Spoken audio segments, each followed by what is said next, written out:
Thank you so much for coming to the Hivemind AI Research Mixer. Today, we are very lucky that we have two AI researchers coming all the way from UC Berkeley to join us, Julian Yocum and Dr. Cameron Allen. And we also have a panel consisting of primarily Pomona professors and also a professor from Claremont, McKenna, to engage into the wider world of the mind, from neuroscience, computer science, and also philosophy. And I represent cognitive science. I'm a visiting professor in the Department of Linguistics and Cognitive Science. So without further ado, I'm going to introduce Julian to come up and give a talk. How it's going to be organized is Julian's going to speak, and then Cameron, and then we'll all join the panel. And during the panel, you all have the opportunity to also engage with us. So ask your questions. I will be moderating it, and I can pick on you.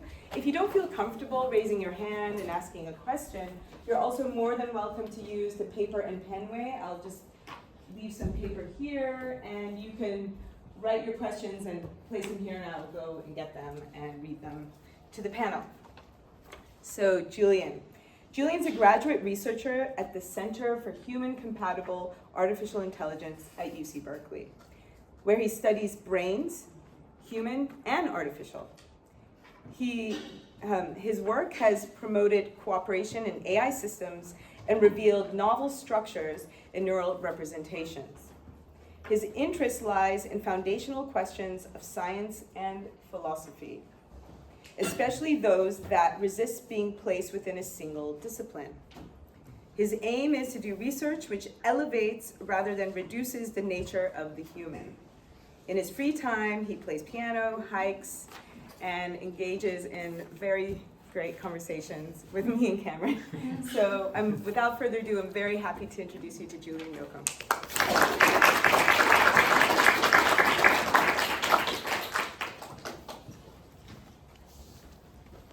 Hi everybody, it's a great pleasure and honor to be here, and I'm so thankful for the opportunity to speak to you all today. As Marjan mentioned, I'm a PhD student at the Center for Human Compatible AI, which is really focusing on, as the title says, human compatible AI. We're finding ourselves in a world in which we're racing ahead with the development of very powerful systems, sometimes without regard to the effects that has on human society. This is sort of the focus of the Center for Human Compatible AI chat. Today's talk is focusing on a particular aspect of the relationship between humans and AI. That is the pursuit of knowledge. What does it mean to know? And what role does ignorance play in knowing itself? This is a foundational question of practical importance. As we are finding ourselves increasingly that the traditional classroom environment is being undermined in the presence of AI, we have to march forward with intention rather than passivity. Now, what's a better place of starting than Socrates when it comes to questions of knowledge and ignorance? I think this is such a rich starting point because there's an aspect of Socrates that I think in the modern understanding of knowledge, there's something that we find difficult to conceive. And that is, in particular, the sense in which Socrates referred to himself as not the carrier of ideas, but the midwife of ideas. Someone who is not planting knowledge, but who is helping facilitate the development of knowledge.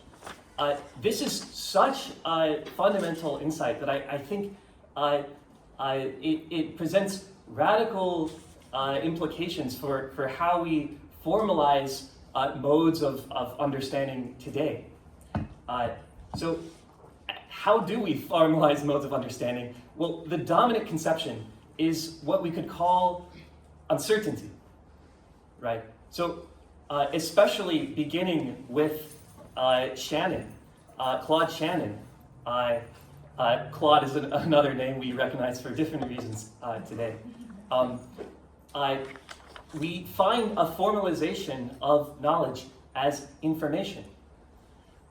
And what I find helpful to understand when we engage with the question of knowledge is not the knowledge itself, but often the dual aspect of knowledge, that is ignorance.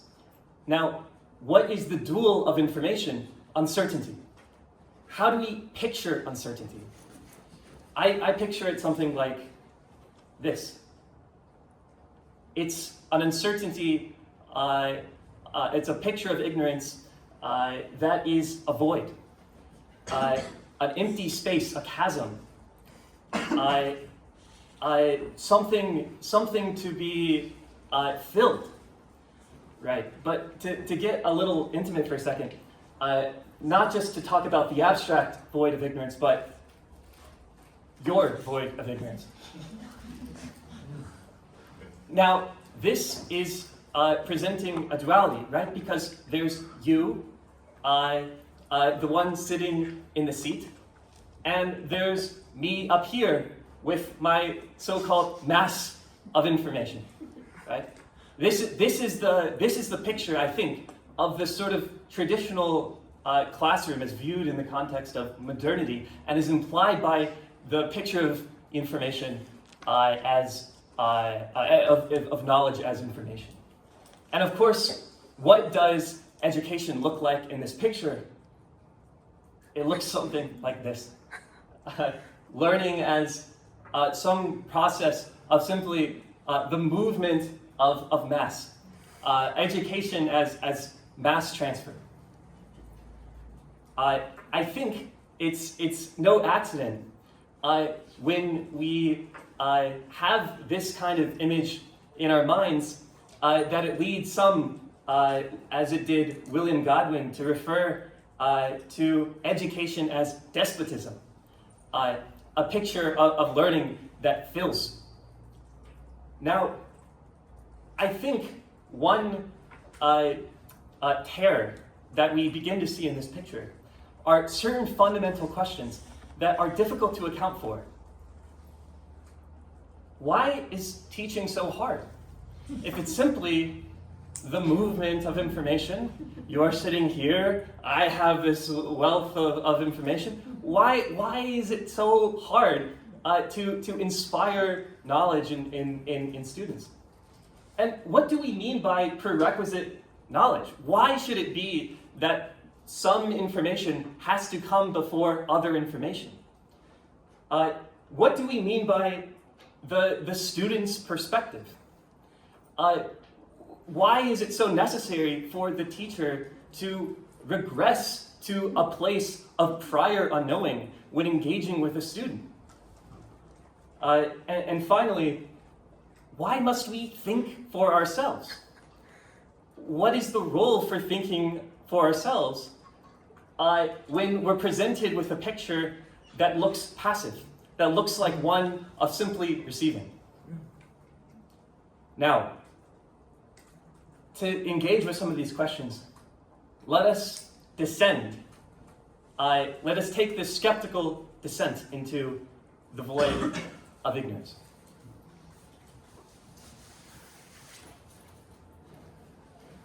Now, of course, when we're presented with this stark, dramatic vestige of nothingness, what better place of starting than the one glimmer of hope we are faced with in modernity? Of course, you know it. The cogito ergo sum. Descartes' I think, therefore I am. Now, I'll leave aside the philosophical questions around this, but just take this starting point as a picture of a point in the blackness of space. What does the pursuit of knowledge as information look like it looks something like this. Oops.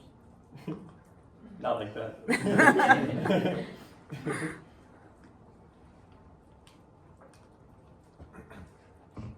It really wants to give you fill your void. Sorry for the anti-climax.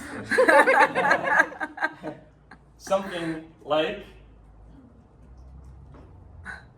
this.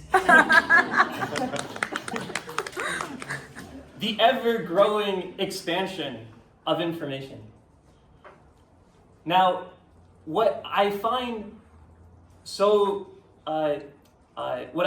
be the most compelling way of viewing this picture is actually not the space inside the ball of information, but is instead the boundary, what we could call the frontier of knowledge. Or, from a dual perspective, the veil of ignorance, that cover which conceals what lies beyond. Now, this veil presents such a dramatic conception of ignorance that it brings us to part 2. The ignorance of Maya. Now, Maya is a term borrowed from Indian philosophy. It's one that I think engages with this veil in a new and helpful way. Now, to get us some sense of what Maya is telling us, let us take first a detour into cognitive perceptual illusion. The bistable perception. We're presented in the rightmost image with a picture that, on the one hand, is one of the old woman, and on the other hand, a picture of the young lady wearing a black necklace. Can you see it? On the left, we're presented with another image, what's sometimes called the rat man, which on the one hand reveals a man, and on the other hand reveals a rat. Now, in this one picture, we see two worlds. Sometimes this is used to make the point that truth is relative, which is, of course, too often taken to mean truth does not exist.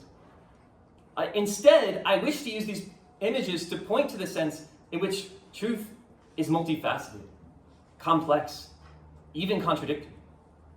And more importantly, we can use it to get intuition for the veil, one which is not so circularly symmetric as I showed it formerly, but may take on shape. The veil has shape. Now, what do I mean by the shape of the veil? Now, a veil conceals. We draw the boundaries of the veil, and what is outside the veil is hidden. But in hiding what is outside, the other may be revealed. In concealing the rat, the man surfaces. Now, this veil conceals the rat and reveals the man. But another veil would conceal the man and reveal the rat. Two veils with two shapes, implying two forms that we see in one hidden world. This is the picture of Maya. in Indian philosophy, Maya is the veil that projects the full light of reality onto the world of form, so that we may better see it. In the words of the Indian philosopher Aurobindo, if we exclude the field of ignorance, we become as men blinded by a light so that we can no longer see the field which that light illuminates. In some sense, ignorance is the ground, the form, so that light can shine upon it, so that we can see, to reveal something to us. Now, returning to the previous picture, we can reinterpret those kernels of information as veils, separate worlds, separate views, which conceal not only the surrounding darkness, but also each other, as the rat conceals the man, and vice versa. Now, we find as humans, we can live in contradiction. We can take multiple views. We can take multiple veils. We can see the rat and shift our perspective to see the man. And in seeing one, it is so hard to see the other. Now, as we live in these worlds, the veils stretch. And what we find is that something happens as their boundaries collide. A contradiction, a dissonance between perspectives, a tension. And, as humans, if we're dissatisfied of uncertainty, we are intolerable of inconsistency. So much so that we wish sometimes to even pretend like it doesn't exist. Now, as thinkers like Hegel pointed to, sometimes there's a possibility for synthesis, for a new veil to be drawn, a new shape to be laid, and in so laying that shape, new forms to be revealed. This synthesis is a resolution, a creation, and in experience, this occurs suddenly, like a bolt of lightning, a eureka moment. And this process, of course, never ceases. We're faced again and again with new contradictions, which force us to redraw the veils of our understandings, and in so doing, reshapes the world that we live in. This is learning not as mass transfer, but as dialectic. Now, in this picture, the learner is understood less as a vessel to be filled, but rather as a seeker and a seer in pursuit of new ways of looking.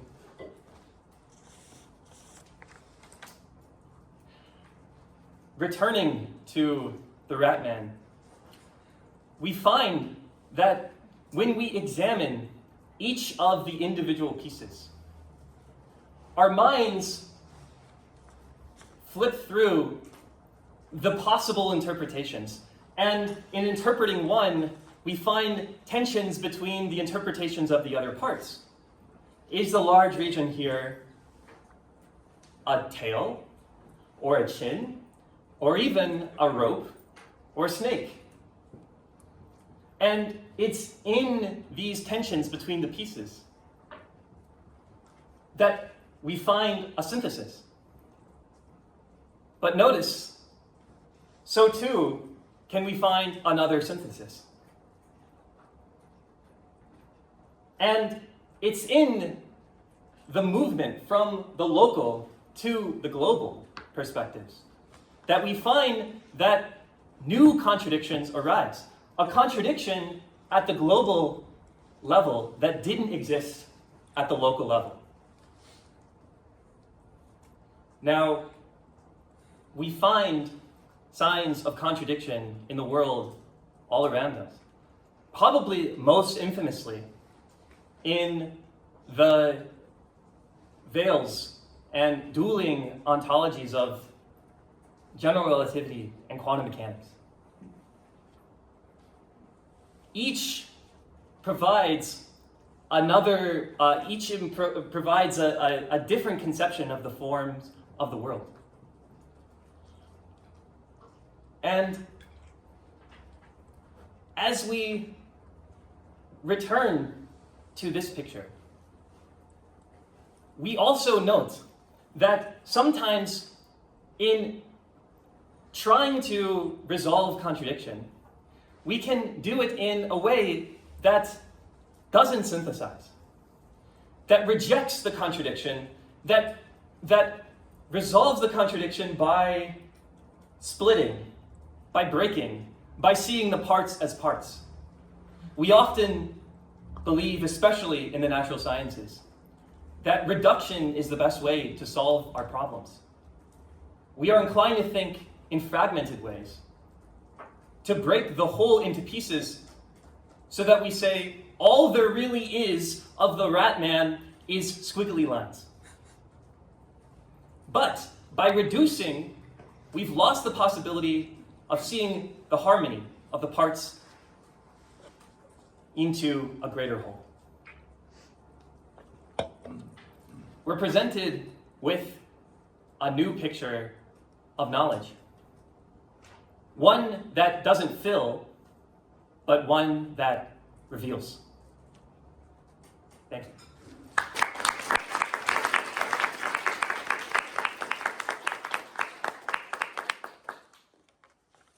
Thank you so much, Julian. You've given us a lot of food for thought, which we look forward to exploring when we're getting on the panel. So now I'd like to introduce Cameron Allen. So Cameron is a postdoctoral researcher at CHI at UC Berkeley. He studies the frame problem, the essential first step that enables AI systems and people to do anything at all, identifying what information is relevant and how to represent it. CAM's research program studies both the theory and practice of building AI systems that automatically construct their own conceptual frames, along with techniques for introspecting the mental representations of existing systems and aligning AI frames with those of humans. His goal is to develop AI systems that can support us in the ongoing problem of discovering what we truly care about. Outside of his formal research, Cameron also explores these ideas through philosophy, movement, art, and meditation. I'm very excited to introduce you and listen to Cameron's talk. Thank you so much.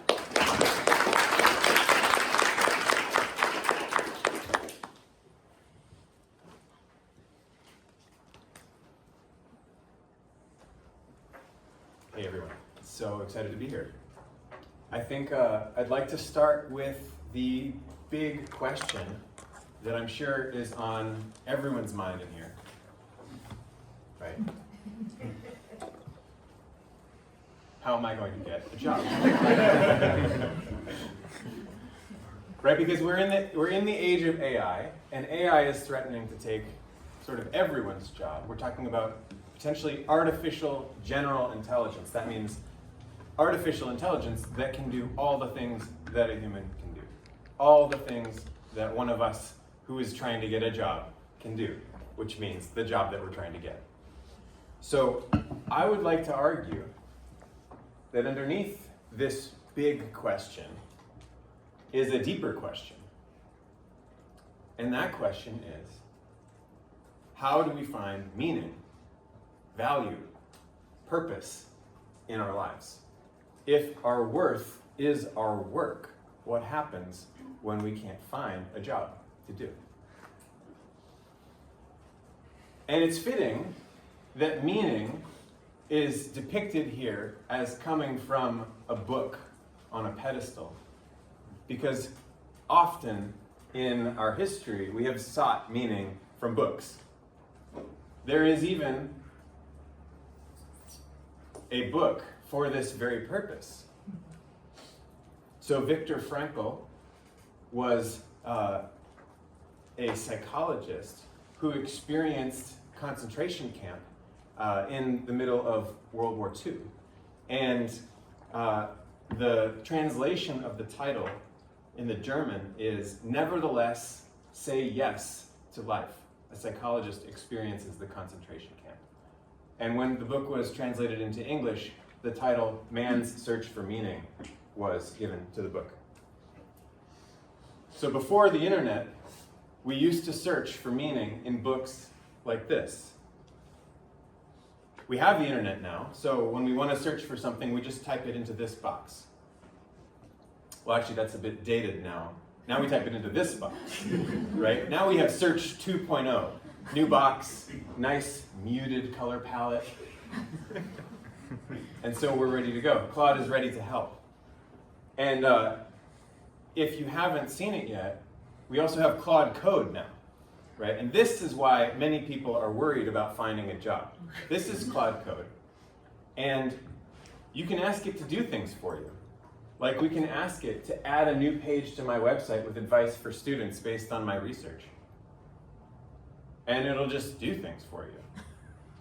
Okay, and then it'll go and read the related topics, and then it'll check the home page, and then it'll, if it doesn't know how to continue, if it's unsure of something, it'll ask you questions. You can type in a little response. It's about finding meaning in their lives. Use this URL, and it'll just keep going. It'll even give you the ability to do voice commands if you like that kind of thing. Okay, and then it says, would you like to create this file? Sure, yeah, let's just create it. Okay, 2 minutes later, here's the web page. You don't have to read it. It's actually not any good. It's pretty meh. Yeah, I did look at it, and I'm not going to even bother to share it with you. So it's interesting. AI can generate the solutions to many of these problems, but it seems like it's struggling to find the meaning that we're searching for. And I wonder why that might be. Maybe you wonder too. Even this picture that I showed you before was actually generated by Gemini, and which is why it's not that good either. It's hardly a work of art. This is how real art looks. It feels like it's staring directly into your soul. Real art shows you the world. It shows you things that you've seen before but never noticed. Or it breaks your understanding entirely and it shows you something new. Suddenly the world comes crashing in. The frame shows us what to look at. The frame puts a box around the art and says, this is important. The frame holds the art. And it also, I would argue, may hold the key to finding meaning in the age of AI.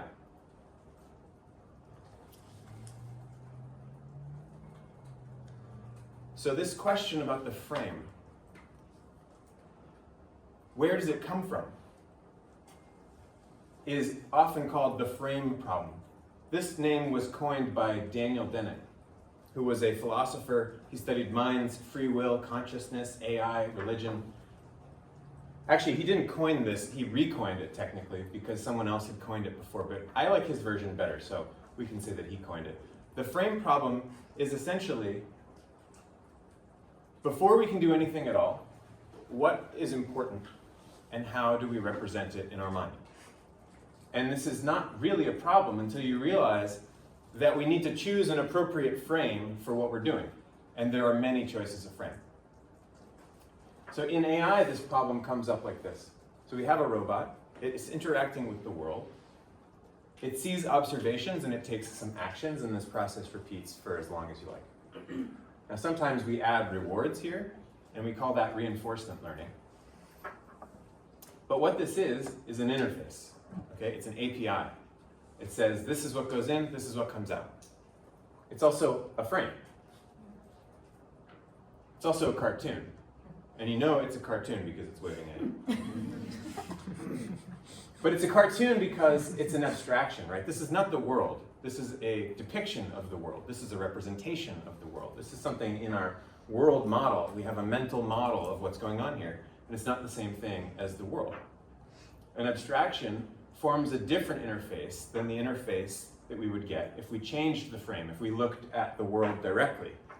And so the choice of abstraction, the choice of representation, the choice of frame, changes the decisions that we might make.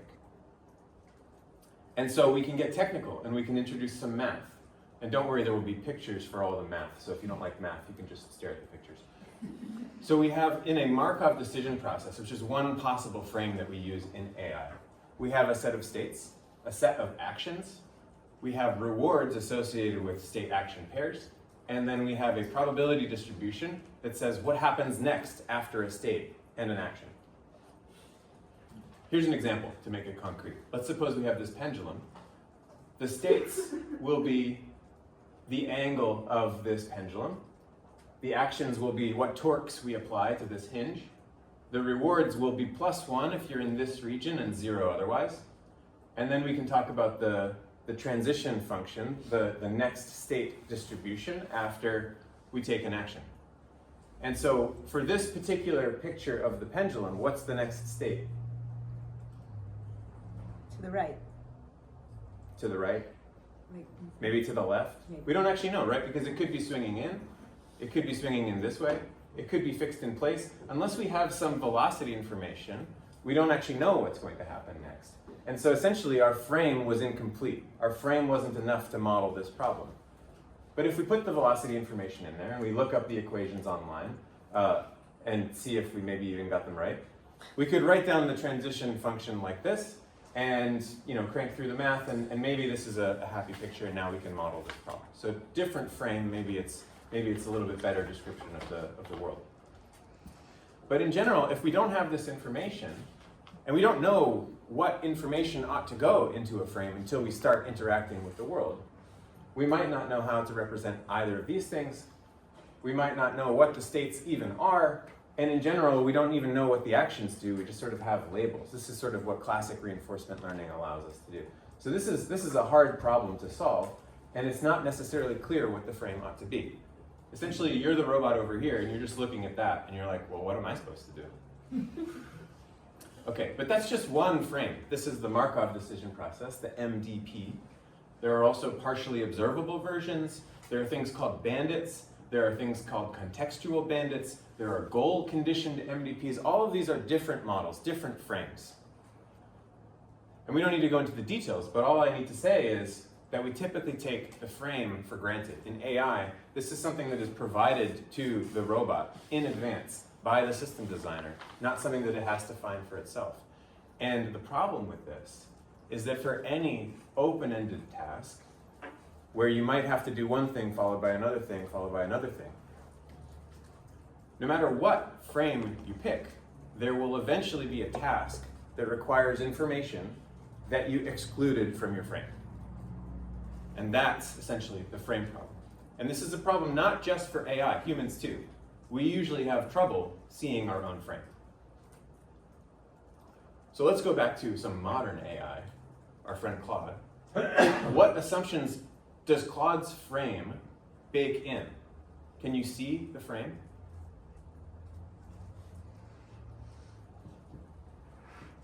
What does interacting with an assistant in this format make possible, and what does it make required?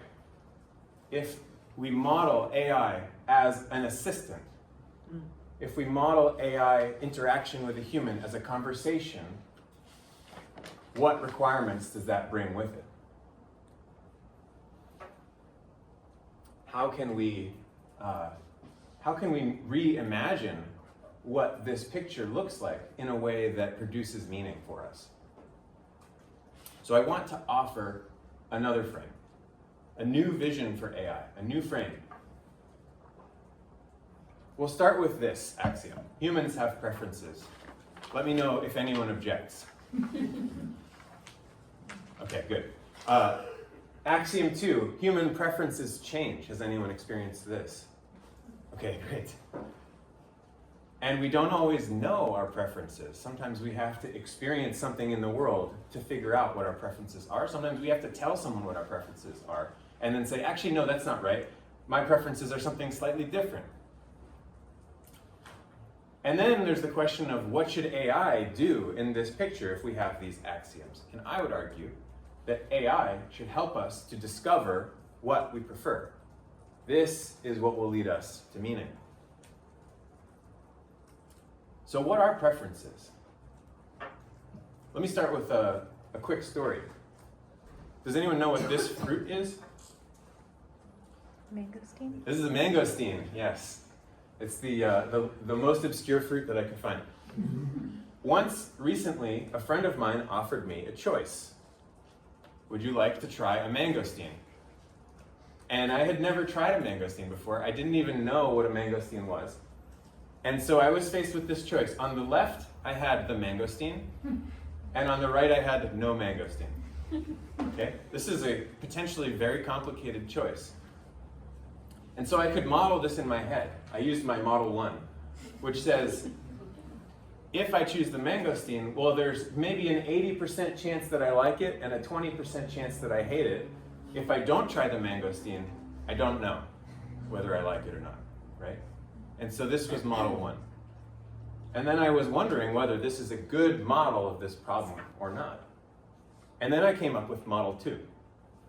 In Model 2, there are two worlds, World A and World B. In World A, if you try the mangosteen, you like it with certainty. In World B, if you try the mangosteen, you hate it with certainty. And the question is just, which world do you live in? And I think this might offer a better picture of this scenario, because if I were to try it again, I can use Model 2 a second time and just cross out whichever world I can see. Whereas if I'm in this model, if I re-roll the dice, I might find myself on the other branch, which doesn't really feel like how the world works. Okay, so those are two different types of models. Imagine putting me into the reinforcement learning paradigm, which is essentially what's happening here. Okay, so I will interact with my world model, which might be Model 1, okay? And what if the robot just pointed out the possible existence of another model, right? Or maybe it's pointing to a specific model and it's saying, hey, have you considered Model 2? Okay, and then the robot gets out of the picture and I might decide whether I should switch my model or not. I can see which frame is more appropriate for me. So I'll leave it at that for now, because I think that maybe already provides a picture of what we could do with AI that goes a little bit beyond what the conversation model that we have allows for. And I'll just point out that we are always looking at the world through a frame, even if we don't notice it. We're always attending to some small part of our lives, trying to discern what's important. We do this so automatically that we hardly even notice until someone or something points to the frame and wakes us up. Thank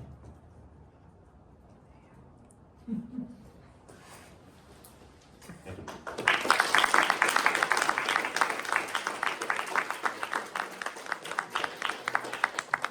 Great, thank you so much, Cameron.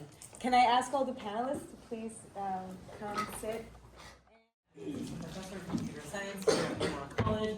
My research is in human-computer interaction, though I do think a lot about the socio-technical impacts of nowadays like generative AI systems, especially how they impact the lives of artists. What brought me here is that Marjan sent me an email and I was like, I'm thinking of an AI panel. Would you like to join? So that's why. Okay, thanks. Well, you took mine. No. Hi, everyone. I'm Gabby Johnson. I'm in the philosophy department at CMC. I'm here because I think philosophers need to get out more and talk to people from other disciplines. So I'm here to expand my frame by conversations with you all, and I'm really looking forward to it. Hello everyone, I'm Yuqing Zhu in the neuroscience department here at Pomona. I research what facets of biological brains are good for computation. And the way I go about that is not using real brains at all. I work with fairly simple AI models, and I build them to be a little bit more biological every time, and then see what that does for the models. So I'm here because of kind of both of these two reasons too. Although not being a philosopher, I actually, in my work in neuroscience and with these models, I don't often think about humans at all. So I just wanted to come and kind of hear other folks' thoughts and just be part of the conversation. Great, and I introduced myself briefly at the beginning. I am a visiting professor here at Pomona for a year, and I also collaborate with both Cameron and Julian in the AI department. I have a PhD in neuroscience, and I've worked a lot with artists, and I'm also interested in how these systems come to not eradicate or eliminate the human, but actually give us more questions about how to understand us and how to support us and support notions like human flourishing. So I think it requires necessarily interdisciplinary work. So I'm so excited to have this conversation with everyone. And I'd like to be the mediator. So that's more like the glue, moving things along, but not the main person necessarily speaking. So I'm here to also amplify any questions that people may have. So is there something that one of you guys on the panel would like to bring up as a reaction to anything you heard from Cameron or Julian's talk before I go ahead and ask a question? I could go first, Yeah. if that's okay. I'll try to speak loudly, which will make this awkward. It's okay, we know you're not yelling at us. So this isn't, I have questions for both of you, but I guess I wanted to start with an answer for Cam, or question for Cam. So Cam, you described sort of the ideal future of AI as helping us discover what we want by sort of presenting us with options and then helping to give us models with which we could adjudicate which option is best for us. That will sort of reveal what we prefer. I'm wondering to what extent you think some of our preferences might evolve in exchanges with other people, such that if you replace that other thing with an AI, it's distorting our preferences in a way. So when you gave the option of the mangosteen, I was thinking, you know, when my friend recommends a song for me, it's not merely me trying to figure out, will I enjoy listening to this song? It's me figuring out whether I want to take on as my end a thing that my friend also enjoys. And it's like, I just don't feel like I have that same sort of desire with an AI. And so I'm wondering, are you thinking maybe the role of AI is to help us better understand our preferences so that ultimately we could share them with other people, or what? Yeah, thank you. It's a beautiful question. So I think that this is exactly the right question. I think we don't really know what our preferences are, and it is important that we sort of evaluate them in, you know, some sort of collaboration with others, because sometimes that is what reveals to us what our preferences are. Someone has to maybe say, hey, you should try this thing. I think it will be really great for you because I know these things about you. And you say, well, I trust my friend, and my friend is someone who I want to keep trusting, so I should, you know, I should care about what they think, and I should. Now, in some sense, there is this contradiction that Julian was talking about, right? There's my view of, you know, maybe I'm afraid of trying scary new fruits, and then there's this other view that says, you know, my friend says, I'm pretty sure you're gonna love this thing, you should just give it a try. And so then that's a contradiction, right? And so now we have to find some synthesis of those two views. I see these pictures as being very compatible. Can I ask a follow-up question? So with the recommendation, I like this example of the DJ or the music. Yeah. And I want to say that if the box you showed of Claude, like, how can I help you? It's so interesting that if I just walked up to any of you who don't know me, and if I was like, how can I help you? You'd be like, oh my gosh, Yeah. I'm going to call, I don't know, whatever the hotline is for like crazy person. And you would probably be like, why is this person going up to random people asking if they're going to help them? But we would answer a box. Like, there must be something else that necessitates our ability to just trust what comes out of this box, right? And I wonder, like, for instance, Spotify, I don't like anything that it recommends me, but maybe do people actually do, yeah, I see one of my students laughing because I remember us conversing about that, but I really don't. And generally, things that come out of algorithms, I don't really like that much. because I feel they're not grounded in any meaning. Like they didn't have that song and cry about it and go like, oh, you're going through a breakup, here, listen to this Eric Clapton song, or sorry, that's just top of my head. But like, you know, or you want to go dance, like listen to this Beyonce song or something like that. Rather, the algorithm would be like, most people listen to this song. Let's pick Happy Mood and I'll give you this huge list. I want it to come from somewhere. And I think this grounding in meaning seems important. And I wonder from different perspectives here, what do you guys think? Does this resonate? Does this spark any sort of thoughts? Yeah, I can talk a little bit about how I'm relating to this conversation. In human-computer interaction, my subfield, there's this kind of like decades-long debate, sort of what we've said here about the idea of plans versus situated actions, of if we can even create these abstractions, these frames, these models in the first place to capture, I think, what some of Gabbrielle said of like the humanity behind it, or like, oh, I'm gonna listen to the song because I like my friend and I respect my friend.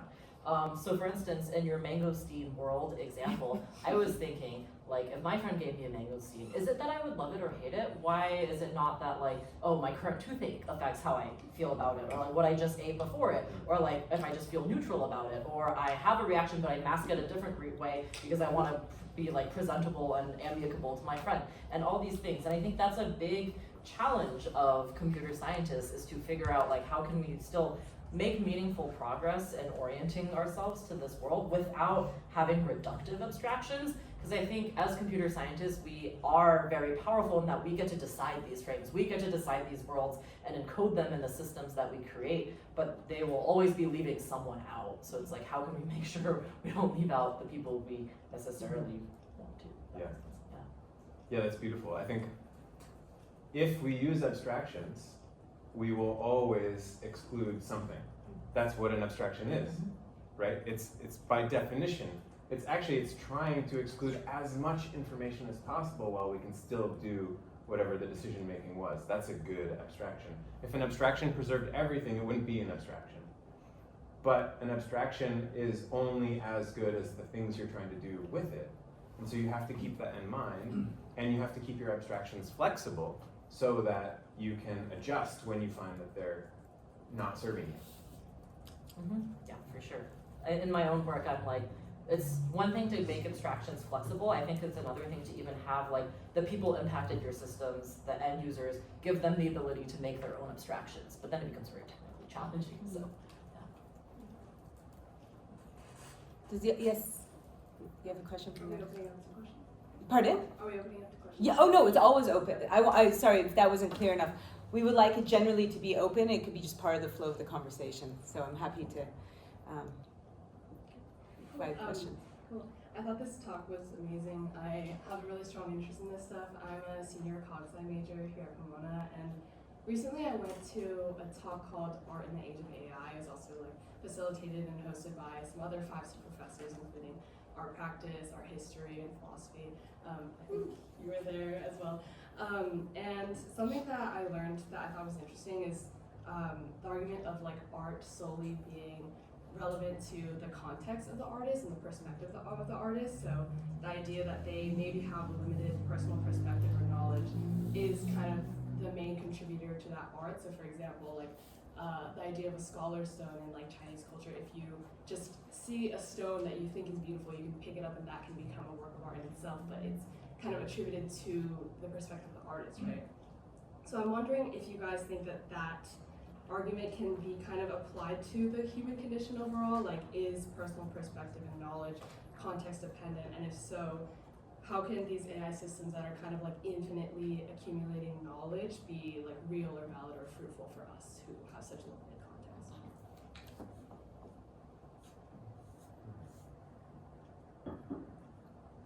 So maybe I could say something to this. Yeah, I think in some sense, the way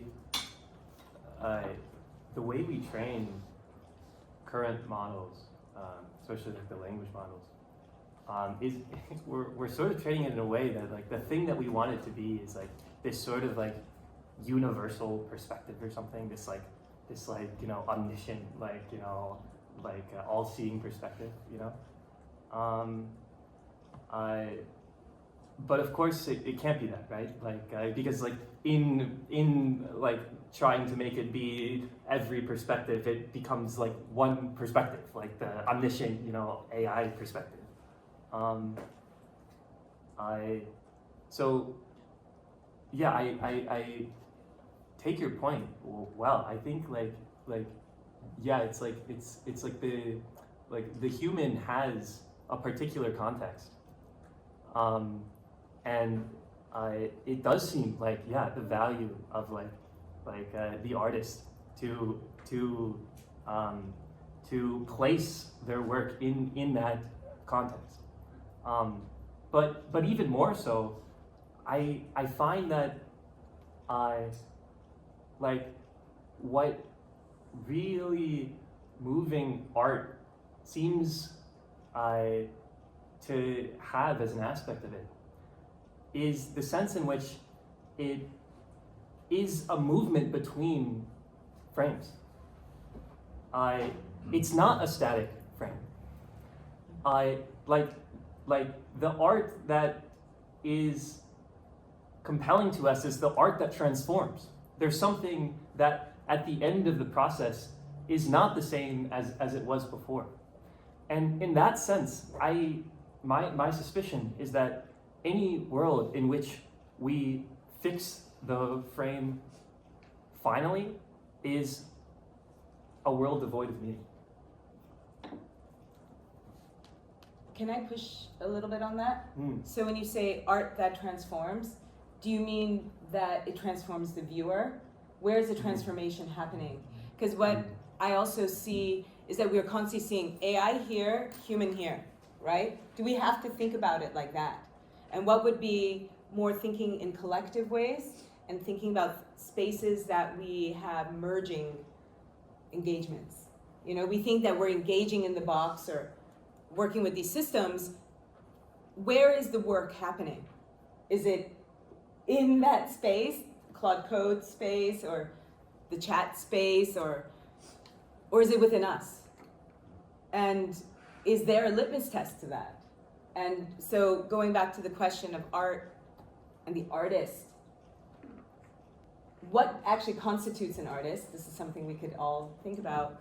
And in this context of working with these AI systems, where is the transformation? I can say a few thoughts to that, unless Julian, you wanted to. Go for it. Okay.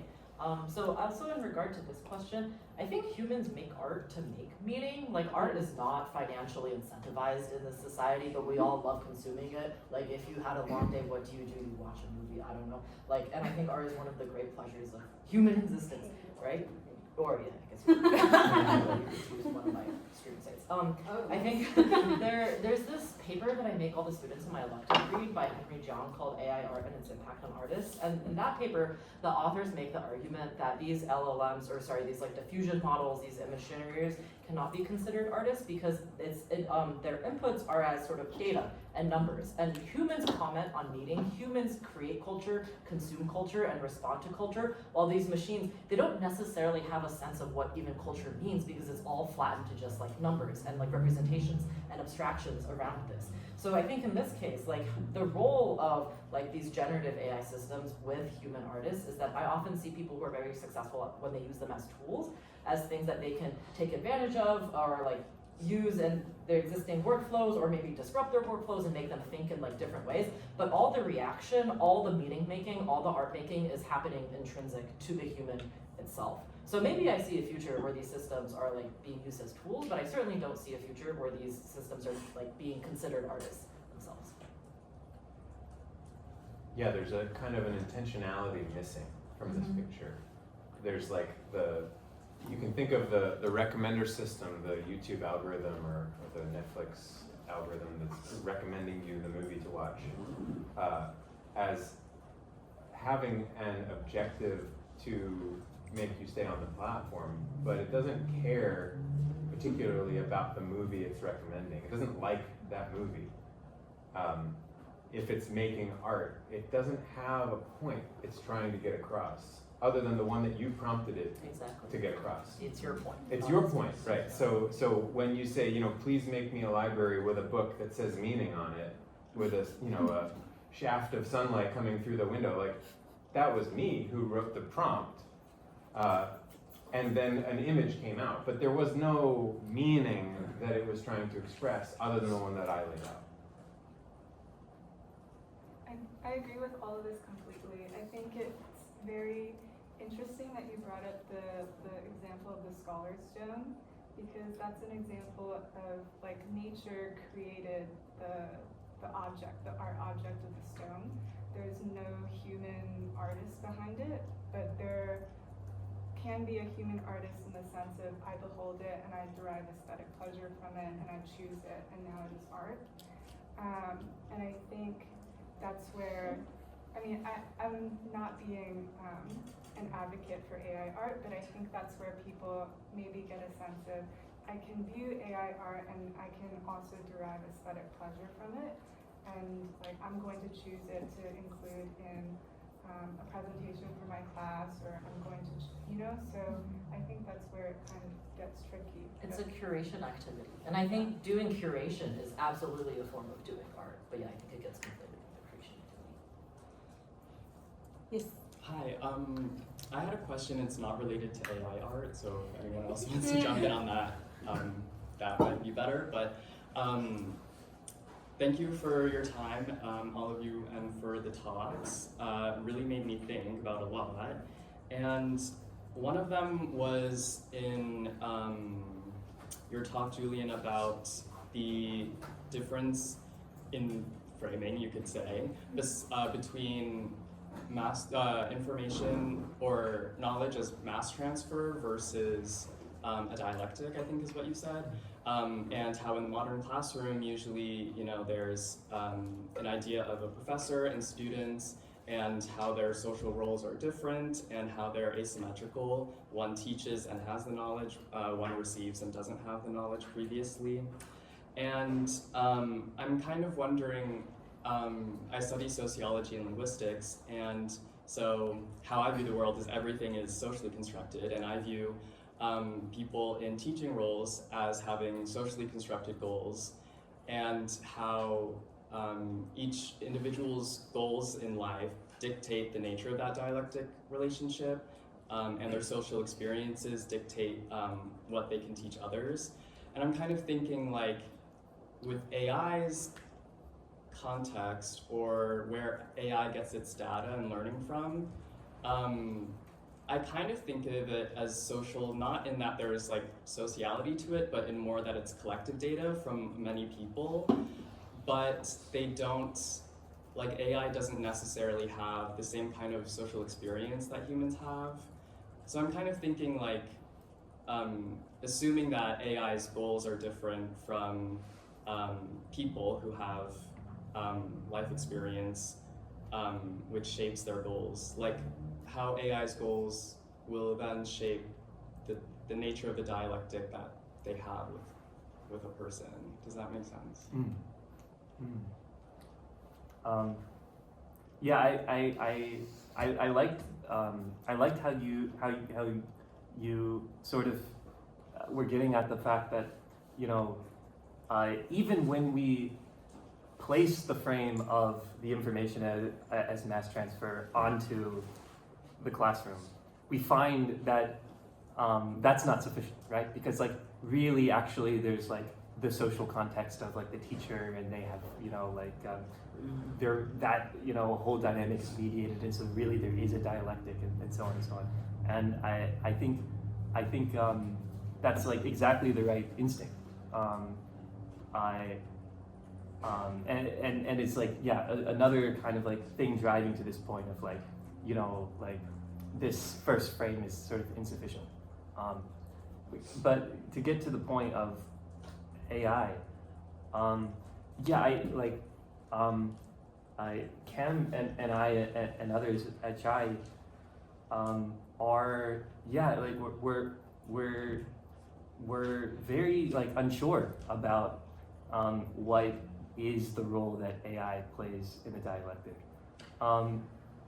As Cam gave sort of one picture where we say that the AI points to the other option, to the to the other frame. But another possibility is that the AI simply tries to tell us when the current frame is insufficient, rather than providing the new frame for us, leaving that part to the human, leaving to the human the reframing, which is itself I find like what is this if not creativity?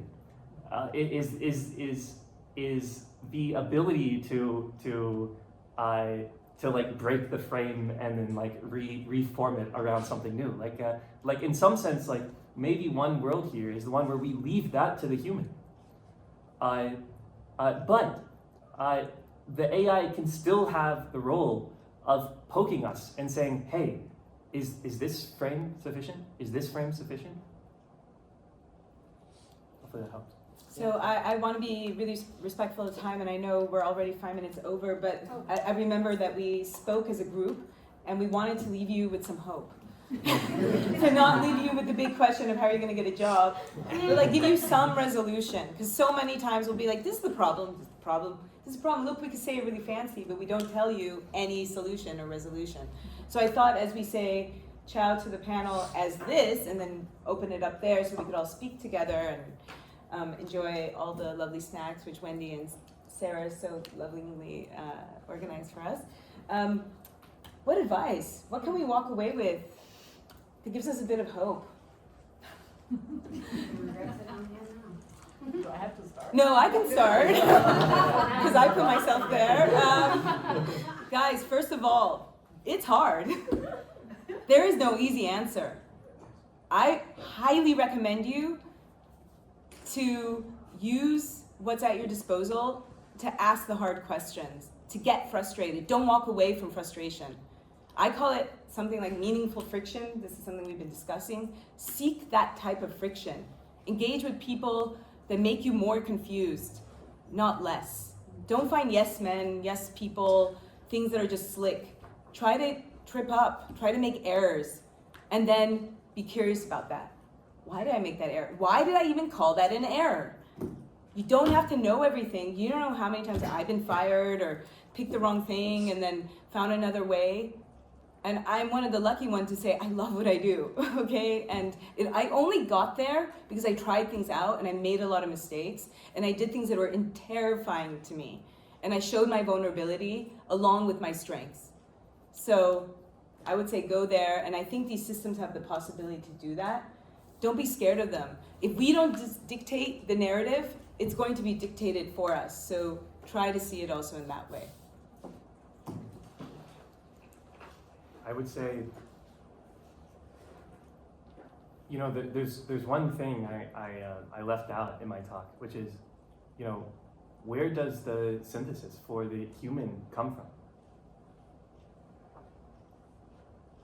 The best thing that I can point to, the best kind of answer I can give, as it seems to me, and it seemed to many others, is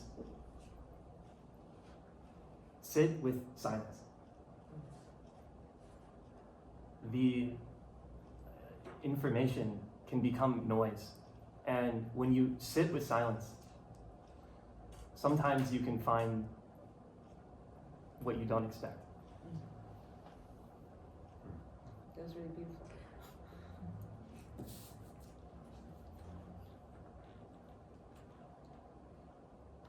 I just wanted to sit with advice. silence for a second. Yeah, I think all of us wonder how to live a good life.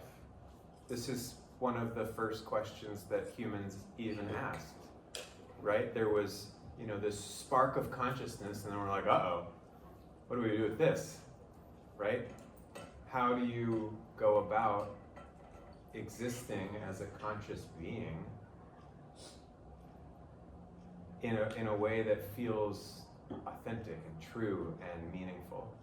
And so all of us have experience with finding things meaningful. We've all been in a situation where something resonated with us, something pulled us in, something called to us. And it's not just about sitting with silence, but that is important. The silence makes space for us to feel that call, to feel pulled. So when you notice yourself being drawn towards something, towards a particular career path, or towards a particular relationship, or towards a particular hobby, what is drawing you in about that? If you can notice that, that will tell you everything you need to know. And you just listen to that,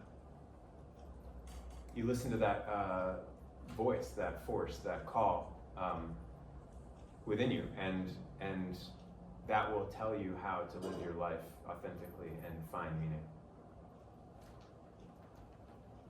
Thank you, Thank Kayla. you. I'm going to give an answer from a neuroscience perspective. If you want like a personal perspective as well, you can find me after the panel. But I think something, and this is related to the frame problem too, because I think we need to think about what our frame is and what the frame of these AI models is. And I think for our frame, we have a much larger frame. We have access to the world, where something that maybe we forget on a daily basis, but we're so much products of the world, we're so much a part of planet Earth. That's who we are. Of course, I'm going to say we're shaped by natural selection, all of these things, but so much about your biology, but more than just your biology, just who you are, is of the world. So of the physical world, of the world of your people, your community. And so you have access to these things that an AI model doesn't have access to. That's not its world. Its world is limited to what's on the internet or whatever a particular model is trained on. And so I just want to encourage you to remember you have that whole world, and go and learn from each other, seek out help from others in your community, help others in your community. All of that is your frame. So I'll give that to you. Nice. Thank you, Yuqing. Okay, great. I'm going to try to do 3 things real quick. I feel like as the philosopher, you all are hoping I say something quite wise here. And I think the advice that we've gotten so far is truly helpful in trying to figure it out. And so maybe I'll just say, it's okay to not figure it out. It's okay sometimes to just have a good time. And so if you haven't figured it out yet, Cheers to that. like, don't get too worked up about it. Second, along a similar theme to what's been said already and with the talks, you've already heard something about your perspective is so uniquely important for how you approach the world. I just want to encourage you to feel empowered about that fact. And so you're all coming from a certain position, maybe it's a social position, maybe it's a personal position. That is something that is truly invaluable in today's world. And so feel like you have something valuable to contribute given that unique perspective that you're coming to the world with. The third one's quick. Remember to vote. Here.